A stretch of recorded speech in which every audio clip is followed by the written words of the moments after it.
Карвальский Павел Вячеславович, заместитель комитета управления ЖКХ, начальник отдела внешнего благоустройства и дорожного хозяйства.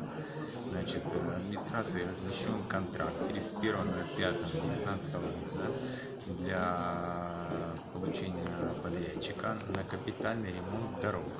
Из них 22 внутридворовых проездных и улиц и 5 улиц именно магистральных дорог. Будет проводиться полный капитальный ремонт.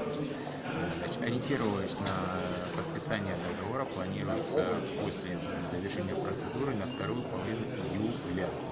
И срок исполнения контракта 60 рабочих дней с момента заключения контракта. Поэтому, в принципе, выходим в нормальный строительный режим.